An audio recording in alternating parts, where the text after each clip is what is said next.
Mesdames, Messieurs, bonsoir. À 5 mois des élections législatives, il est inutile de démontrer l'importance du débat auquel viennent de se livrer Laurent Fabius et Jacques Chirac, un débat de près d'1 heure et demie qui a commencé sur un ton plutôt calme pour devenir vraiment très vif dans sa deuxième partie. Alors disons tout de suite qu'il n'a apporté ce débat aucune révélation vraiment spectaculaire sur les idées politiques de l'un et de l'autre. Tout de même, il a permis de clarifier quelques points. Le premier concerne Jacques Chirac qui a dit très clairement qu'il ne gouvernerait pas avec l'extrême droite. Monsieur Chirac, est-ce que vous comptez gouverner avec Monsieur Le Pen? On peut répondre oui, on peut répondre non. Moi, je réponds non. Oui, moi aussi. Mais alors, permettez-moi tout de même de répondre. Est-ce qu'il y aura des ministres du Front National dans votre gouvernement si l'UDF et l'RPR n'ont pas la majorité à eux tout seuls? Moi, je vais vous répondre.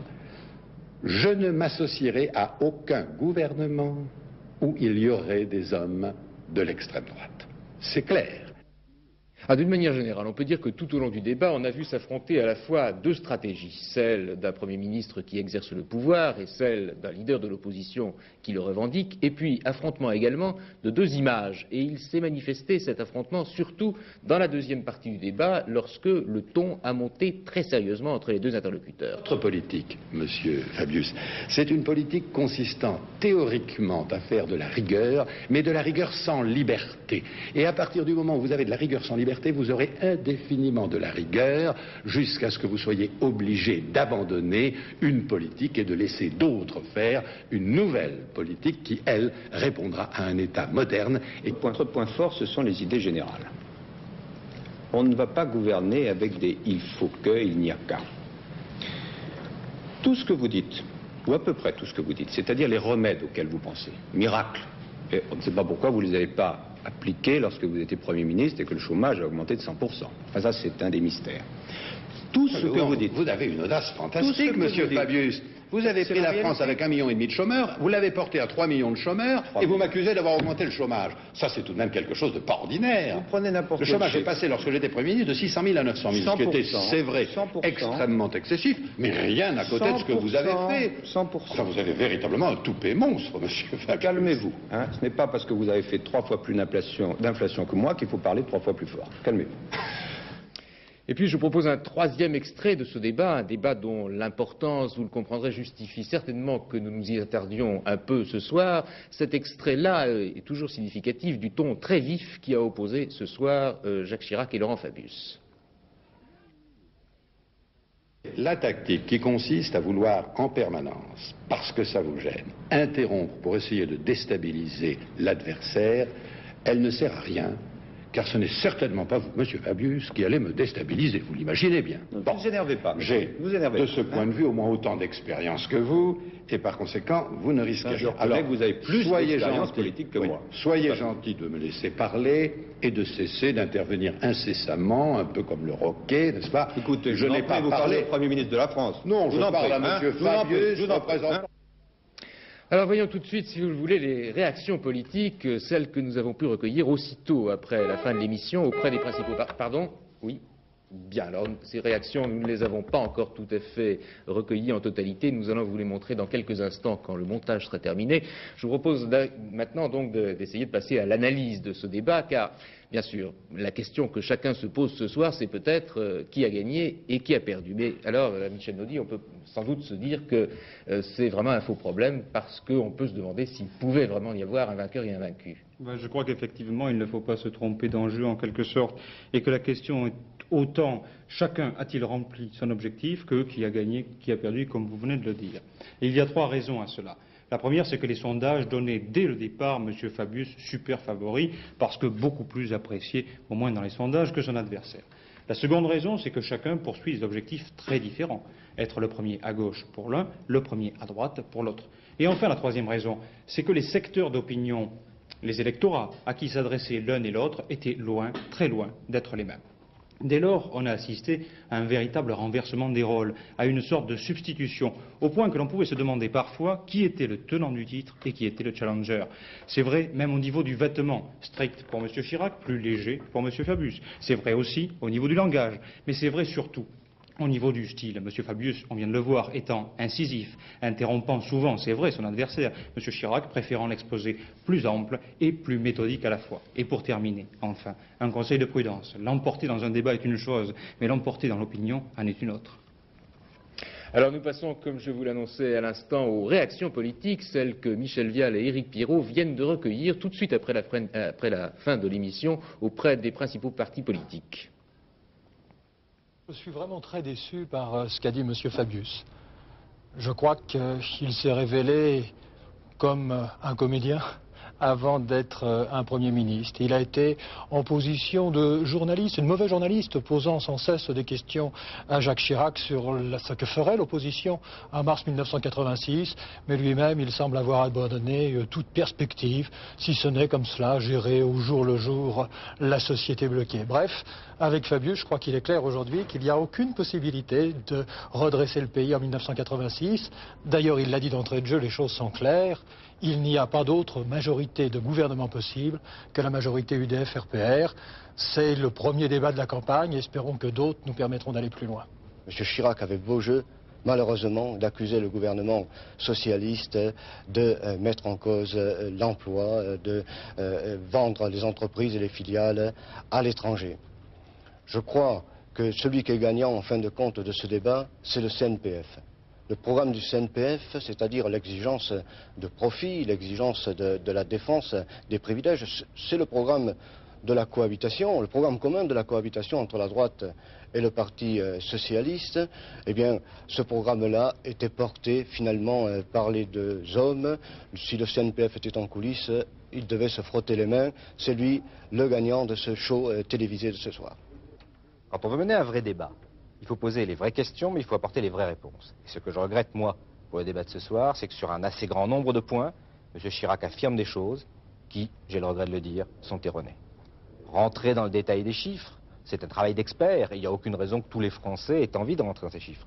Donc je ne dis pas que M. Chirac n'a pas convaincu des Français, je regretterais qu'il l'ait fait, je dis simplement que s'il les a convaincus, il les a convaincus sur des chiffres faux. Manifestement, Jacques Chirac a gagné, peut-être même par chaos assis, si l'on peut dire. Parce qu'on a vu M. Fabius qui a harcelé, interrogé, interrompu, et puis on a vu M. Chirac qui a informé, démontré, proposé. M. Fabius a vraiment montré ce soir son vrai visage. Heureusement, à un moment de l'émission, qu'il a dit qu'il était le Premier ministre, sinon on l'aurait oublié dans cette émission. Alors je crois que manifestement, au début de cette campagne, il est clair que l'avenir, d'un côté, et M. Fabius de l'autre, se tournent le dos l'un à l'autre, tandis que M. Chirac apparaît comme celui qui peut apporter aux Français le redressement. L'autre grand événement de ce dimanche n'est pas politique, c'est le vol de 9 tableaux de très grande valeur dérobés ce matin à Paris au musée Marmottan. Parmi ces tableaux, le plus célèbre de Monet, Impression soleil levant. Sa disparition est sans doute un événement aussi important que le vol de la Joconde au Louvre en 1911. Hubert Coudurier. Chargés de surveiller les 15 salles du musée, les 6 gardiens de Marmottan n'ont pas résisté longtemps aux 5 malfaiteurs armés. Enfermés dans un cagibi, le champ était libre pour les voleurs qui n'ont pas travaillé au hasard. Les auteurs de ce hold-up connaissaient visiblement les lieux et la valeur des toiles emportées. Au total, un butin minimum d'une centaine de millions de francs, mais qui pourrait être plus élevé. Car parmi les 5 monnaies dérobées figure la toile la plus connue du peintre, qualifiée d'historique et d'une valeur inestimable. C'est un des tableaux les plus célèbres du monde. L'impression au soleil levant de Monet, c'est ce qui a donné son nom à l'impressionnisme. C'est le tableau moderne qui est le plus important, je crois. Et c'est totalement invendable. Alors on peut imaginer quoi? Que ça va s'écouler sur un marché clandestin, parallèle, vers un collectionneur complètement dément dans un lointain continent. Ou alors une histoire d'escroquerie. Mais l'escroquerie à l'assurance, en l'occurrence, ça ne joue pas. Alors, on se perd. Moi, je me perds complètement dans les hypothèses, complètement en ce qui concerne cette affaire qui est démentielle. Qu'est-ce que vous pensez de la sécurité dans les musées d'une manière générale, puisque ce musée n'avait pas de système d'alarme? Oui, c'est l'éternel problème des musées en France, c'est que la sécurité n'est pas tellement bien assurée, qu'il y a toujours des problèmes de crédit, que aussi bien pour ça que pour l'entretien du musée que pour le personnel, on est toujours à la recherche de 3,50 € pour finir les mois, et c'est absolument désolant que les responsables de ce musée n'aient pas eu les possibilités d'y faire installer les alarmes modernes que le collectionneur lambda a chez lui, en plus. C'est une véritable bataille rangée qui a mis aux prises ce matin autour d'un hypermarché de Ville-du-Bois dans l'Essonne, des clients du magasin, des petits commerçants et des employés des supermarchés voisins et les forces de l'ordre. L'hypermarché Continent ouvrait ses portes pour la première fois un dimanche et les manifestants en ont bloqué l'accès. Les petits commerçants protestant contre la concurrence et les employés appelés par Force ouvrière et la CFDT appelant au respect du repos dominical. Ils craignent que l'exemple de cet hypermarché Continent ne soit suivi bientôt par d'autres grandes surfaces. La police est intervenue pour débloquer d'abord les entrées du magasin, ensuite pour évacuer les manifestants qui en avaient forcé les portes. Les deux syndicats, FO et CFDT, protestent ce soir contre cette intervention de la police qui, disent-ils, prend prétexte de la défense des consommateurs pour accroître les contraintes du personnel. L'affaire du détournement par des Palestiniens de l'Aquilée Lauro et du meurtre d'un des passagers, cette affaire rebondit en Italie. Deux éléments nouveaux depuis 24 heures. D'abord, le mandat d'arrêt lancé par le parquet de Syracuse contre le dirigeant palestinien Abou Abbas, et puis d'autre part, un fonctionnaire de l'OLP qui devait être entendu comme témoin par la justice de Gênes vient d'être arrêté. Il aurait joué un rôle actif dans ce détournement. Chantal Bretz. Souvenez-vous du départ rocambolesque du leader palestinien. C'était au lendemain de l'interception du commando de l'Aquilée Lauro par les avions de chasse américains. Abou Abbas quittait l'Italie à bord d'un avion yougoslave alors que Washington avait lancé contre lui un mandat d'arrêt. Le gouvernement italien avait alors répondu aux amers reproches des Américains qu'il n'y avait pas de preuves irréfutables que M. Abou Abbas était bien le commanditaire de l'opération terroriste. Les juges siciliens n'ont pas eu les mêmes scrupules que leur gouvernement vis-à-vis du lieutenant d'Arafat, puisque aujourd'hui, ils engagent contre lui des poursuites pénales. Il est vrai que les preuves qui ont motivé la décision du parquet sicilien n'ont été rendues publiques qu'après la fuite d'Abou Abbas. Il s'agit de l'enregistrement du dialogue radio entre le leader du FLP et les membres du commando alors qu'ils se trouvaient sur le paquebot italien. Désormais, pour les juges de Syracuse, il ne fait plus aucun doute qu'Abou Abbas fut bien l'âme du complot contre l'Aquilée Lauro. En Afrique du Sud, les émeutes continuent dans la ville et la région du Cap. La police se heurte à des manifestants. 3 hommes ont été tués aujourd'hui par les forces de sécurité. D'autre part, près de Port-Élisabeth, 2 Noirs ont été tués également alors qu'ils s'attaquaient à coups de pierre à un véhicule de la police. Cet après-midi, à Londres, le président du Congrès national africain, le principal mouvement clandestin qui lutte contre le gouvernement de Pretoria, estime que l'escalade des combats va conduire maintenant à l'usage des armes à feu. À Mexico, 30 000 victimes du séisme du 19 septembre viennent de manifester devant le palais présidentiel pour obtenir qu'on les reloge rapidement. Car si des crédits exceptionnels ont été débloqués par le gouvernement, la lenteur de l'administration est telle que la plupart de ces pauvres gens sont toujours à la rue. Memona Afedje-Interman. Sec charge de plastique. En quelques secondes, cet immeuble de 12 étages, totalement fissuré par le séisme du 19 septembre, se dissout. Dans Mexico, la plus grande ville du monde, 18 millions d'habitants, le relogement des sinistrés est la priorité. Plus d'un mois après le séisme, 30 000 sinistrés ont défilé pour dire qu'ils ne seraient pas patients trop longtemps. Ils sont restés 3 heures près du palais présidentiel sans qu'une délégation ne soit reçue par le président de la Madrid. Ils ont donc décidé d'installer leurs abris sur la place de la Constitution, devant le palais du gouvernement, jusqu'à ce qu'une solution soit trouvée. Officiellement, 350 000 personnes n'ont plus de logement en Mexico. Dans les quartiers épargnés, une autre priorité, on replante les arbres. Les démunis attendent, eux, de bénéficier des crédits d'urgence attribués à leur pays. Certains n'hésitent pas à dire qu'ils craignent que la corruption détourne une part de l'aide. Ils souhaitent aussi que la reconstruction respecte les normes parasismiques. Quel regard portent les journalistes de la télévision allemande sur ce qui se passe chez nous? C'est le thème de la page spéciale que nous ouvrons maintenant, consacrée comme chaque dimanche à une télévision étrangère. Ce soir, Marc Mémon a invité l'un des responsables de ZDF, la 2e chaîne allemande.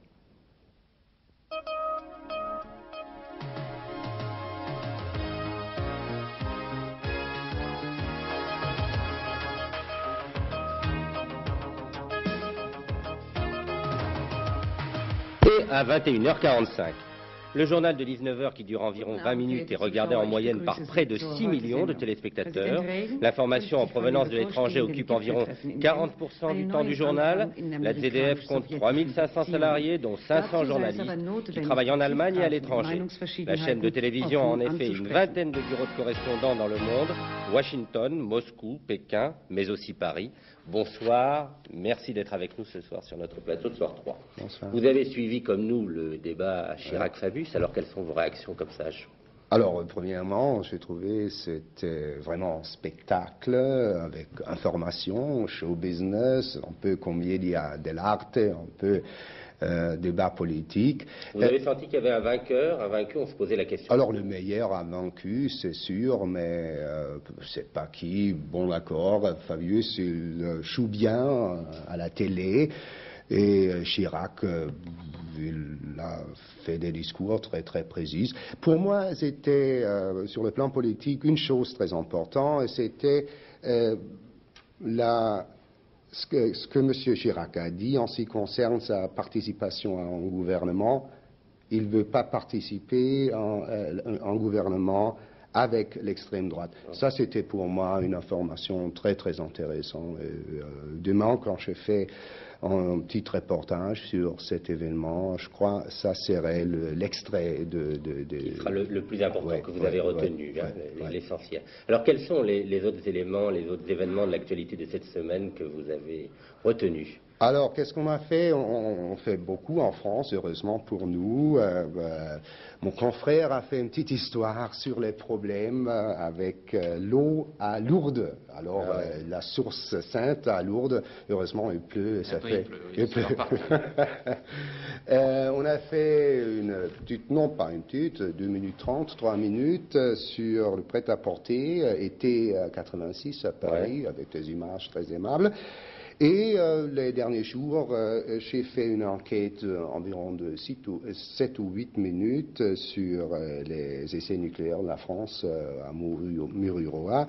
Et le jour après les essais, j'ai fait un très court reportage avec des images de mes confrères français, parce que malheureusement, on n'était pas invités à accompagner. Alors justement, c'est ce reportage que nous allons voir. Il a été fait par la ZDF Paris, France. Nous allons le voir immédiatement. Paul Quilles, le ministre de la Défense, observe depuis un hélicoptère l'explosion souterraine qui est à peine visible à la surface de l'eau.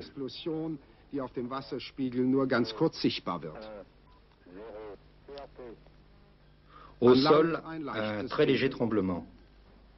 Une surprise, Laurent Fabius s'est rendu également à Mururoa. L'affaire Greenpeace a donné à ces expérimentations nucléaires une dimension nationale. Il est persuadé que ces expérimentations se déroulent avec un maximum de sécurité. Les mesures de précaution étaient considérables. Avant les expériences, toutes les personnes civiles et militaires qui ne participaient pas au tir étaient obligées de se rendre sur une plateforme. Mesures de sécurité contre un raz de marée éventuel suite à l'explosion. Juste après le tir, Paul Quilles, ministre de la Défense, survolait le voilier Vega de l'association Greenpeace, que la marine française avait arraisonné quelques heures auparavant. Le bateau s'était introduit dans les eaux territoriales françaises. 2 heures plus tard, le ministre s'est fait interviewer lors d'une baignade dans le lagon. Une démonstration quelque peu surprenante mais très efficace pour les médias. Une preuve pour démontrer qu'il n'y a pas de danger radioactif après les expériences nucléaires. C'est aussi l'avis de Laurent Fabius. Des gestes par lesquels le gouvernement français aimerait bien faire oublier l'affaire Greenpeace. D'où ce rappel à la sécurité du pays. La France est en train de moderniser sa force de dissuasion. C'est pourquoi on a besoin de faire ces expériences. Les Français ne veulent rien entendre pour le moment dans les discussions sur le désarmement, à moins que les super grands réduisent considérablement leur potentiel. Solange die beiden Supermächte ihre Potenziale nicht drastisch reduzieren. Alors ce sujet sur le nucléaire, est-ce qu'il ne vous est pas un petit peu imposé par la place qu'occupent les Verts sur l'échiquier? Alors non, pas du tout, pas du tout. Bon, on a les Verts en Allemagne, c'est vrai. Si vous voulez, c'est un pourcentage d'environ 7, 8, 10 jusqu'au 10%. Mais c'est vrai, en Allemagne, on s'intéresse beaucoup sur les questions nucléaires, pas seulement les Verts. L'ensemble du désarmement. Du pays. Et ça, il faut comprendre parce que je crois que c'est un résultat de notre situation géopolitique. Au centre de l'Europe, sur l'un côté des arsenals nucléaires, sur l'autre côté des arsenals nucléaires, et peut-être en Allemagne, en champ de bataille. Et ça produit du peur, ça produit un certain pacifisme. Ça, il faut comprendre. Et moi, je crois aussi le pacifisme, c'est pas seulement un phénomène allemand. On oublie quelquefois que Jean Jaurès, par exemple, un grand socialiste français, était un des grands pacifistes en Europe avant la Première Guerre mondiale. Et j'ai quelquefois l'impression que les socialistes en France ont oublié ça. Vous le dites souvent comme ça, vous le formulez, vous avez fait des enquêtes là-dessus sur l'évolution du PS par exemple en France? Oui, bien sûr, on était au Congrès, on a fait des reportages sur ça. J'ai fait une enquête, alors pas sur les questions nucléaires, par exemple sur les questions de l'environnement. C'est quelquefois vraiment intéressant de voir qu'il y a des petites différences entre la France et l'Allemagne dans ces questions. Alors on va voir maintenant un autre reportage qui a un rapport avec l'environnement, un reportage un peu plus particulier puisque c'est la question des contraventions à Paris. C'est un reportage qui a été fait par Udo Philipp du bureau de la ZDF à France.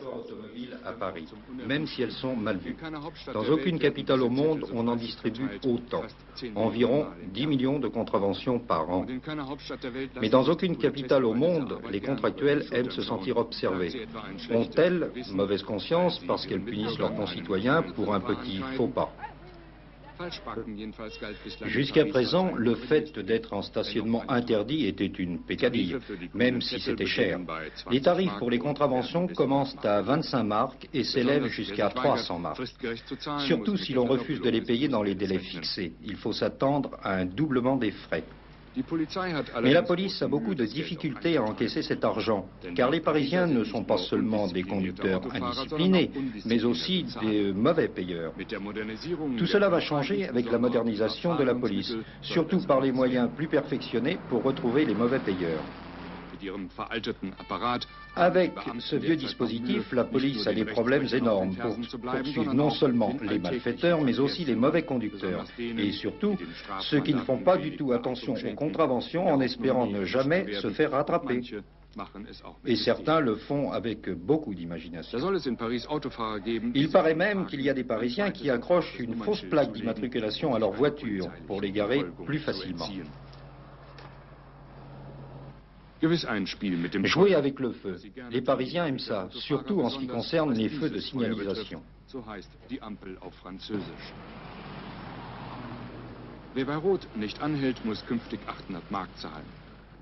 Quand on dépasse un feu rouge, 800 marks. Circuler dans les couloirs de bus coûte 300 marks. Pour remplir les caisses, la ville de Paris prévoit de mettre aux côtés des policiers 500 personnes en aide supplémentaire.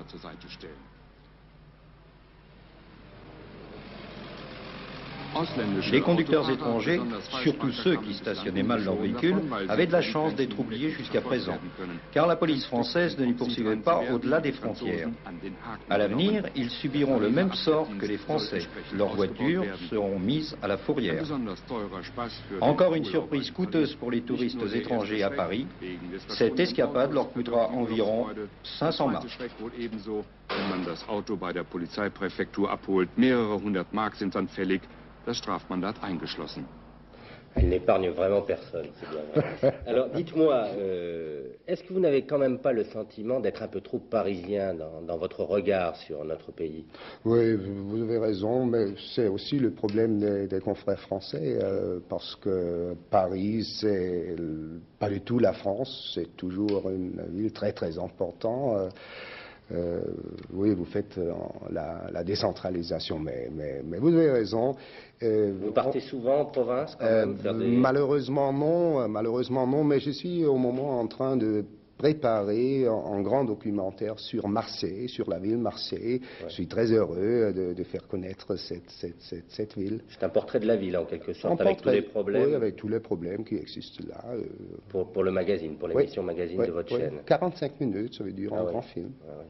Et dites-moi alors, quels sont les reportages, les sujets de reportage que vous avez prévus pour la semaine prochaine? Alors, on a déjà parlé du face-à-face qu'on a vu. Ça, c'est pour demain soir. C'est pour demain soir. Je ne suis pas sûr qu'on fasse quelque chose sur le vol dans le musée. Oui. Je suis sûr qu'on propose quelque chose. Et, on attend ce que se passe la semaine. En France, il se passe toujours quelque chose. Horst Châtelet, merci beaucoup d'être venu avec nous ce soir et rendez-vous la semaine prochaine pour une prochaine page spéciale. Je vous remercie. Avec une autre télévision. En tennis, deuxième jour du tournoi de Bercy. Aujourd'hui, un très bon dimanche pour le Français Henri Lecomte. Hier, il avait battu McEnroe. Aujourd'hui, dans la finale, il a vaincu Stefan Edberg. Ce dernier, il faut le dire, n'a pas eu de chance puisqu'il a dû abandonner à cause d'une blessure. Si vous voulez voir ce match in extenso, rendez-vous demain après-midi sur FR3 à partir de 14 h et nous vous offrirons également en totalité la rencontre McEnroe-Noah. 20 000 personnes en short ou en survêtement aujourd'hui dans les rues de New York, le 16e marathon de New York bien sûr, a remporté comme d'habitude un énorme succès public. À noter que près de 1000 Français, 911 exactement, avaient fait le voyage pour disputer cette épreuve. Le vainqueur, c'est le même que l'an dernier, l'Italien Orlando Pizzolato, qui a doublé à 1 km de l'arrivée le Djiboutien Ahmed Saleh. Dans le marathon féminin, c'est une Norvégienne, Grete Waitz, qui est arrivée la première, et c'était sa 7e victoire. Le tiercé se disputait à Longchamp cet après-midi.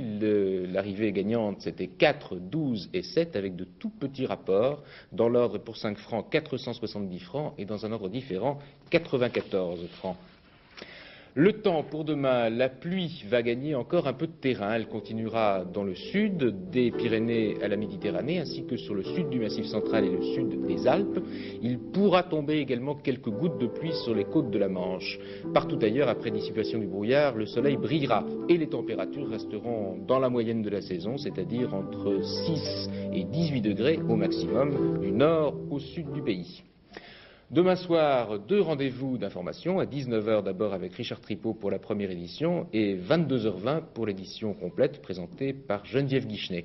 Je vous retrouverai pour ma part dans une semaine. Dans un instant, au cinéma de minuit, Le Passage du Canyon de Jacques Tourneur. Mais avant cela, je vous rappelle comme d'habitude les principales nouvelles de la journée. Très bonne fin de soirée sur FR3.